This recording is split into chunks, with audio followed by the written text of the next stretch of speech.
Salut, c'est Nati, j'espère que tu vas bien. Alors aujourd'hui, dans cette vidéo, j'ai décidé de te partager les 7 erreurs qui sont le plus souvent commises par les débutants en copywriting.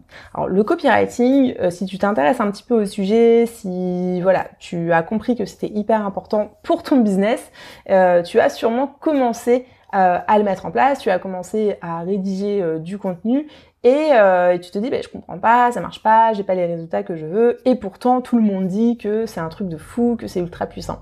Et c'est vrai, comme je te l'expliquais dans ma précédente vidéo, le copywriting, c'est un outil qui est super puissant, puisque en fait, c'est tout simplement l'art de la persuasion. Et donc, si tu maîtrises l'art de convaincre, si tu sais persuader les gens, si tu arrives à les rassurer et à les amener d'un point A à un point B, eh bien tu comprends que pour tes ventes, pour développer ton business, c'est vraiment une compétence clé que tu dois développer. Sauf que, comme toutes les compétences, eh bien ça demande un petit peu d'entraînement et au départ, on fait des erreurs. Et donc dans cette vidéo, je te partage les 7 erreurs les plus souvent commises par les débutants pour que tu ne les fasses pas. Et surtout, à la fin, je te révèle les 2 ingrédients secrets pour un super copywriting, en tout cas ce qu'utilisent les pros, et je te dirai pourquoi ça fonctionne.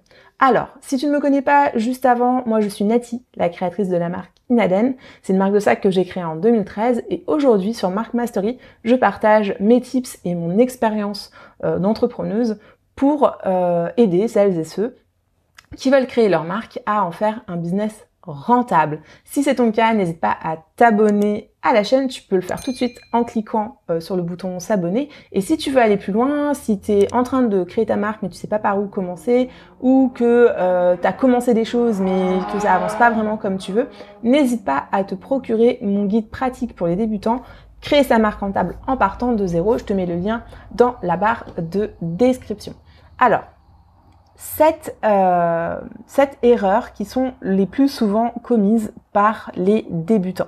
7 erreurs à éviter. La première erreur, c'est de se focaliser sur le produit, d'accord? Dans la façon dont tu vas rédiger ton contenu promotionnel, c'est de te focaliser sur le produit et de ne pas parler à tes prospects, à tes clients, en fait, des avantages pour eux, des bénéfices et des avantages. Et ça, c'est un truc, mais hyper important.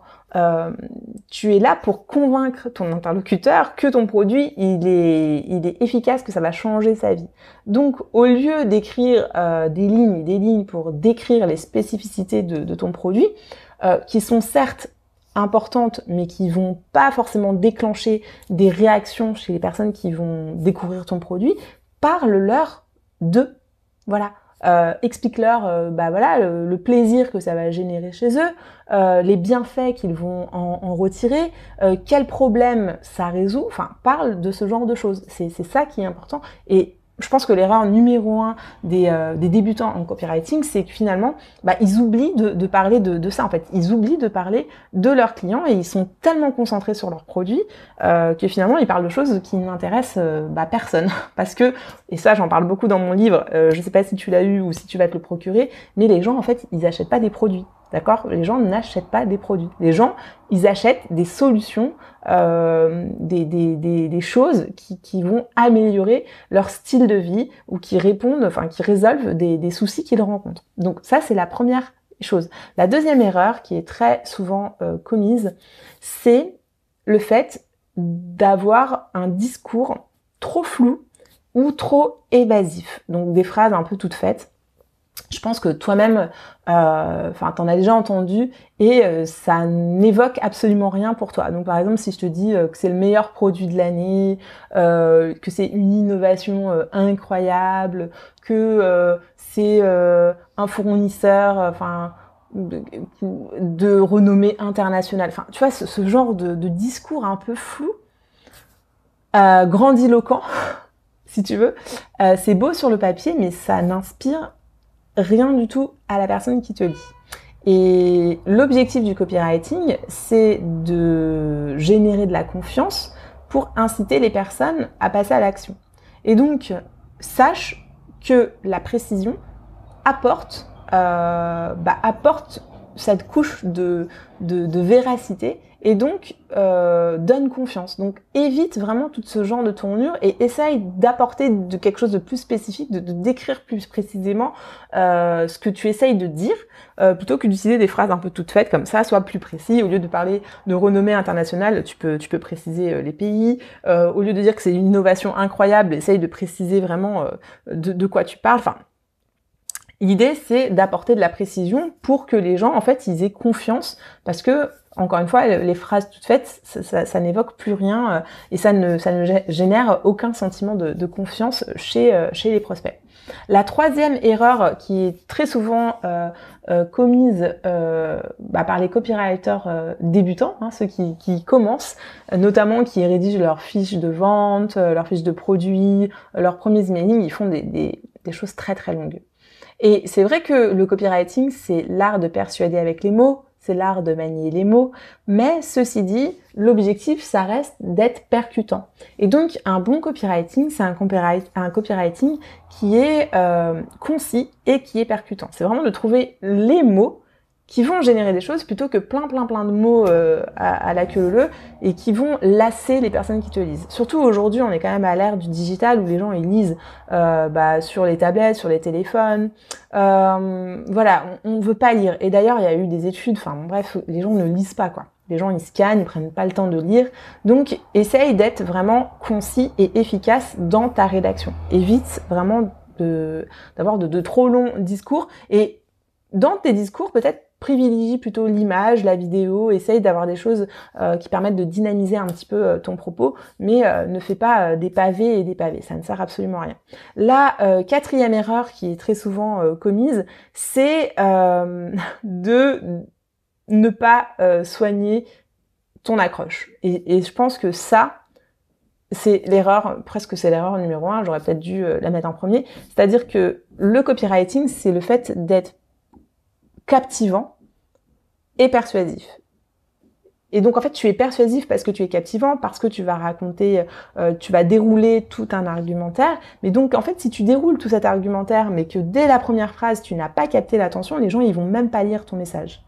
Donc la première étape, et ça c'est vraiment une chose que tu dois soigner en tant que copywriter débutant, si tu démarres, tu apprends le copywriting, tu dois travailler ce qu'on appelle le hook, d'accord ? Tu dois capter l'attention. Tu dois apprendre à avoir des accroches qui soient captivantes, intéressantes, où les personnes elles disent « Ah, mais ça me concerne. Ah, c'est intéressant, il y a un truc à me dire, ça peut me parler, ça peut m'intéresser. » Et donc, il est vraiment important que oui, ton message soit travaillé, mais surtout ton accroche, d'accord, la façon de capter l'attention des personnes soit efficace. Donc ça, c'est vraiment la quatrième erreur à éviter, ne pas avoir une bonne accroche. La cinquième erreur à éviter, c'est de ne pas avoir un discours dans lequel peut se projeter la personne. Et donc, un discours dans lequel ne peut pas se projeter la personne, c'est un discours où il n'y a pas d'émotion, où tu racontes pas d'histoire, où finalement il manque ce côté imaginaire. Donc, n'hésite pas à utiliser vraiment des personnages, des témoignages de clients pour faciliter cette identification. C'est hyper important. Si tu veux, quand tu racontes ton produit, quand tu veux écrire un contenu pour convaincre les gens, montre-leur qui sont concernés, montre-leur que ça peut les concerner à travers des témoignages, à travers une histoire, si tu veux, où ils vont pouvoir se reconnaître. Raconte des anecdotes, par exemple, donne des exemples précis, n'hésite pas, si c'est possible pour toi, d'avoir des avis clients avec des photos, avec des vidéos, n'hésite pas à décrire des situations très précises que tu sais que ton client cible vit, parce que du coup il va tout de suite se reconnaître à l'intérieur. Donc vraiment, un bon copywriting, c'est un copywriting qui a un bon narratif, qui a vraiment un fil rouge, une histoire à raconter et qui va être captivante. C'est pour ça que je te parlais du hook juste avant. Une autre erreur aussi qu'il faut éviter, c'est le fait de copier-coller les plans tout fait et de te dire ok, j'ai trouvé un truc qui fonctionne, je le copie-colle et puis ça s'arrête là. Un bon copywriting, Ça suppose, alors bien sûr, il y a des plans qui fonctionnent. Moi, par exemple, dans ma formation, j'ai rassemblé 15 plans de copywriting qui fonctionnent et je propose aux personnes qui suivent la formation de les utiliser, de les copier-coller pour leur business. Mais avant de leur donner ces plans, je leur ai expliqué comment ça fonctionnait. Je leur ai donné énormément de tips. Il y a genre 2 heures de contenu où je leur donne des exemples précis comment utiliser le copywriting pour que quand ils utilisent ces plans-là, eh bien, ils puissent vraiment les utiliser et aussi laisser transparaître la personnalité de leur marque, la personnalité de leur produit. Et ça, c'est très, très important. Le copywriting, c'est pas la même chose que le storytelling, mais il doit y avoir un ton, il doit y avoir une tonalité. On doit retrouver les codes de la marque, c'est très important. Et donc, tu peux pas juste copier-coller les choses et sans y mettre un petit peu ta patte. C'est pour ça que c'est très important de donner de la personnalité partout, dans tout ton contenu promotionnel. On doit ressentir la personnalité de ta marque. Donc ça, c'est la 6e erreur. Et la 7e erreur, la 7e et la dernière grosse erreur des copywriters débutants, de ceux qui apprennent, c'est de ne pas mettre de call to action. Le copywriting, on l'a vu ensemble, l'objectif, c'est de générer des émotions, des réactions chez le lecteur, chez le client, le prospect, pour l'inciter à passer à l'action. D'accord? Donc, tu rédiges un contenu, tu envoies un message et l'objectif, c'est d'inciter les personnes à l'action. Si tu ne mets pas de call to action, si tu ne mets pas de CTA à la fin, eh bien, t'as raté ta mission à 50%. Parce que les personnes, si tu leur mets pas un bouton ou tu leur dis pas clique ici ou que tu ne leur dis pas inscris-toi maintenant, si tu ne leur dis pas achète maintenant le produit, les gens ne vont pas cliquer, ne vont pas le faire. Et c'est très important de guider du début à la fin ton interlocuteur. Donc la 7e et grosse erreur qui est faite par les copywriters débutants, c'est d'oublier de mettre un call to action clair sur leur copywriting. Et puis une petite astuce, un petit tips comme ça, c'est un message, un call to action. Il n'y a pas 25 000 actions différentes, c'est un message, un call to action et on le met, on le place, on l'assume et on guide les personnes jusqu'au bout. Tu verras que tu auras beaucoup plus de tu auras beaucoup plus de résultats si tu mets un call to action que si tu n'en mets pas.